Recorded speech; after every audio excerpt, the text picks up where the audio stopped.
नमस्कार मंडळी, विदर्भाची गृहिणी यूट्यूब चॅनलमध्ये तुम्हा सगळ्यांचे हार्दिक स्वागत आहे। आता हिवाळा सुरू झालेला आहे आणि शेतातील हिरव्या अशा छान कोवळ्या तुरीच्या शेंगा निघालेल्या आहे आणि त्या कोवळ्या शेंगाची अशी आमटी किंवा सुकी भाजी आपण बनवतो। आज आपण सुकी भाजी बनवणार आहे, तर कशी बनवायची चला तर मग आपण हे दाणे काढून घेतलेले आहे। हे गावरानी शेंगाचे दाणे आहे आणि खायला खूप चविष्ट लागतात। असे आपण दाणे काढून घेतले। आता यामधील दाणे आपण खराब बाहेर काढून घेतलेले आहे आणि आता आपण स्वच्छ पाण्याने याला एकदा धुवून घेणार आहे।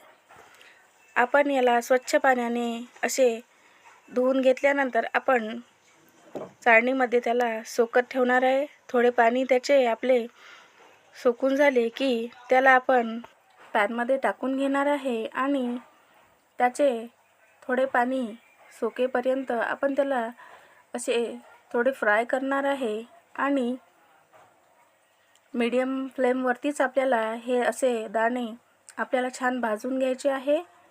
भाजल्यामुळे भाजीतील कच्चेपणा आपल्याला कमी लागतो आणि खायलाही चविष्ट लागते। आता आपण असे मिक्सरच्या पॉटमध्ये टाकून हे छानपैकी बारीक करून घेतलेले आहे। तुम्ही बघू शकता, थोडे थंडे होऊनही आपण हे छान बारीक करून घेऊ शकतो, म्हणजे आपल्याला हे दाणे पॉटला चिकटणार नाही। आता आपण त्याच पॅनमध्ये थोडे तेल टाकून घेणार आहे आणि त्यानंतर आपण त्यामध्ये जिरे मोहरी टाकून घेणार आहे। त्यानंतर आपण त्यामध्ये चिरलेला कांदा घालणार आहे। कांदा आपल्याला छान स्लो फ्लेमवरतीच लालसर करून घ्यायचा आहे। कांदा छान भाजून घेतला की भाजी खायला चविष्ट लागते। आता त्यामध्ये आपण आलं लसूणची पेस्ट घालणार आहे। आलं लसूणची पेस्ट आपण लालसर होऊ देणार आहे आणि ही छान थोडी लालसर झाली की त्यामध्ये आपण धनिया पावडर टाकून घेणार आहे। त्यानंतर त्यामध्ये आपण हळद घालणार आहे आणि थोडा मसाला घालायचा आहे आणि लाल तिखट घालायचे आहे।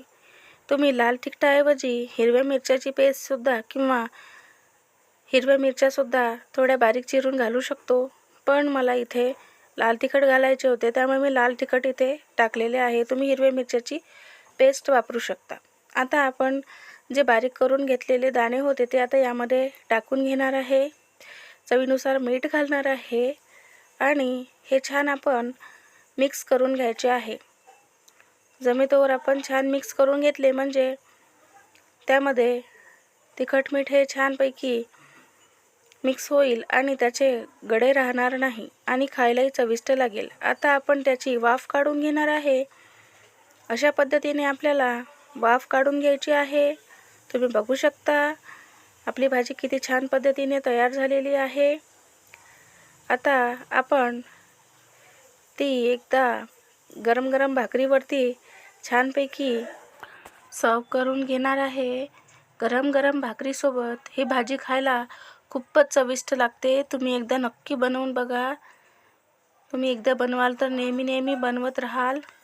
आता आपण त्यावरती लोणचे, छान हिरव्या मिरची आणि ज्याला लसूण आवडते ते लसूणसुद्धा यावरती आपण ठेवून घेणार आहे आणि सगळ्यात महत्त्वाची म्हणजे आपण याच्यामध्ये छान कांदा फोडून ठेवणार आहे। हा झाला गावाकडील झणझणीत बेत, एक प्रकारचा रानातील बेत आहे। तुम्हाला आवडल्यास नक्की लाईक, शेअर आणि सबस्क्राईब करा। धन्यवाद।